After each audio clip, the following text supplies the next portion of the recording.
So I go back to this video. You see these dudes acting effeminate. That's based upon being in the hood and being raised by women. We already understand. We see it. They got bags. They carry bags today. They worry about the belts and everything. Where that's feminine energy. But then again, they got these guns and they're dancing to Sexy Red. Like, it's a whole lot of things going on in this video that I have questions on. It baffles me that these dudes look like this, and all of them 18 and up. And that's what these young dudes are looking like today. What's going on, ladies and gentlemen? Welcome back to Inside the Culture podcast right here on the channel. I appreciate you guys for clicking on the video today. And if you enjoy commentary and conversation like this, please make sure that you tap that like button right now. Boop. And if you really enjoy it, y'all know what to do. Ring that bell and hit that subscribe button. All right, folks. Going to be talking about a video that came across my timeline the other day, and I almost forgot to do this video because it was stuck in my camera roll, and I put a lot of other things in my camera roll the last couple of days, and I almost forgot that I had this clip. And I want to show you guys this clip real quick, and before I even get into my commentary, I want to hear you guys' opinion on what you're about to see. All right, here you go.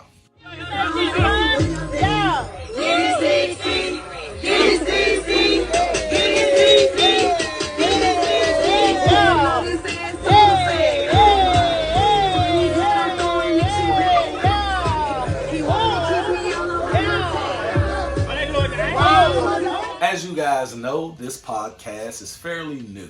Inside the Culture podcast. I have another podcast that you can go watch.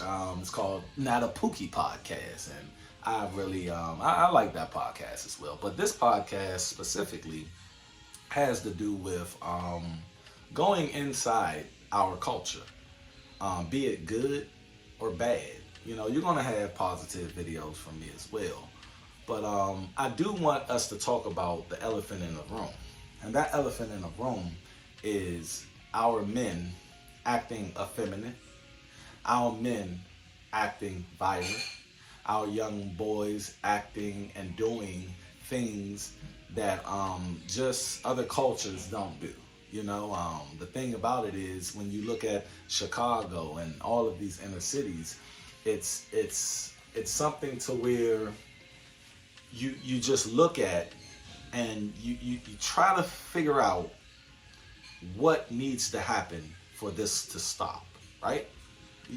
You go in your mind, because us as, you know, black people who got out of that situation and living a great taxpayer life right now, and, you know, taking care of their family and, you know, just trying to make something of ourselves, you know, based upon the strikes that we have against us based on being the skin color. You know, we understand these things, and we look at the hood, or we look at all of these instances where it's just violence and mayhem. We try to figure out what can happen to change the trajectory of these young men and women, you see, or these boys and girls.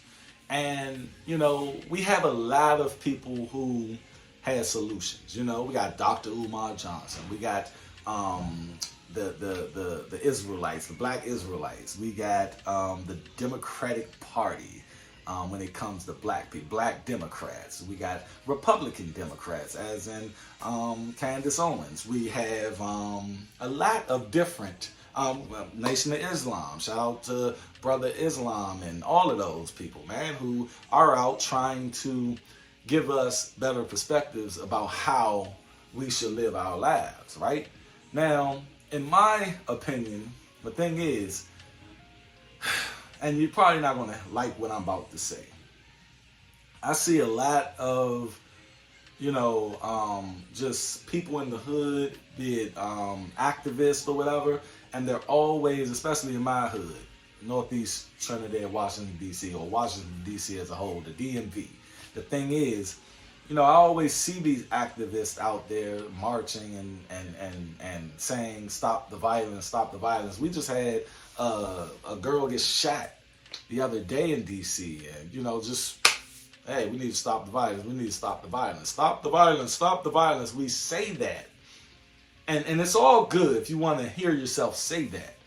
But it doesn't do anything. You can't do anything by just saying stop the violence. The thing is, the violence isn't going to stop in a dilapidated situation.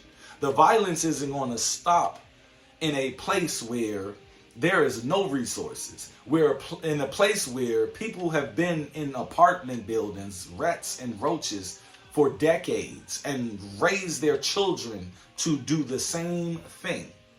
Because it's a cycle, and it's a mindset. And I'm going to tell you something about changing someone's mindset. I just stopped smoking in the last 3 years, right? And my mindset on smoking since 14 years old was, it was an addiction. I did this thing. I did this one movement with everything that I did. And to change my action, I have to change my mindset.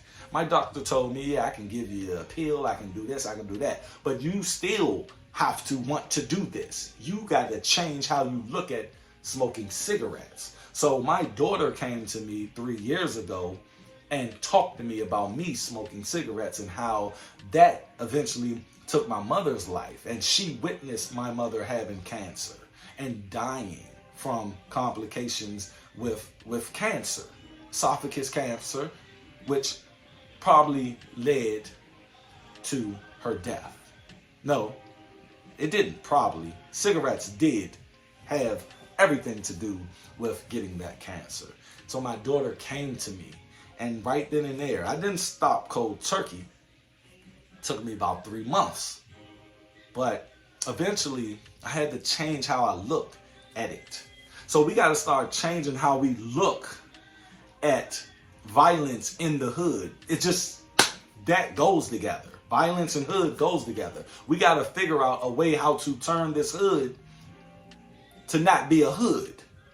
Because as long as you have a hood, ghetto, poverty, dilapidation, hood dudes that just don't give a F about that girl who got shot, as long as you have that, you will never stop the violence. You have to change how we look at it. And the first thing we can do is start giving resources to these hoods to where they can sustain themselves and have something to be proud of instead of this mediocre ass minimum wage motherfucker making $10 an hour, $15 an hour, trying to take care of a family. It's not going to work. So what are you going to do of a person that really don't have any education, don't understand how to use this thing up here? Because it's survival, right? It's survival right now. And then the thing about it is, in the animal kingdom, their brains can be this small, but their instinct and survival is on point. And that's what you gotta think about when you're looking at the hood. So I go back to this video. You see these dudes acting effeminate. That's based upon being in the hood and being raised by women. We already understand. We see it. They got bags. They carry bags today. They worry about the belts and everything. Where that's feminine energy. But then again, they got these guns and they're dancing to Sexy Red. Like, it's a whole lot of things going on in this video that I have questions on. It's just, it baffles me that these dudes look like this, and all of them 18 and up. And that's what these young dudes are looking like today. Y'all go down in the comment section, tell me what you think, and just examine what I was just talking about, man. How do we change the hood? Not not stop the violence in the hood, because it's never going to stop as long as it's a hood. How to turn the hood into something else. Y'all, go down in the comment section. Let me know your thoughts, all right? That's all I got. Y'all stay unplugged from false narratives. And like I said, if you guys finding me for the very first time, please make sure that you hit that like button. That helps share the video around YouTube. I will catch you guys on the next video. Hit that notification so you can get it. I'm out. Peace.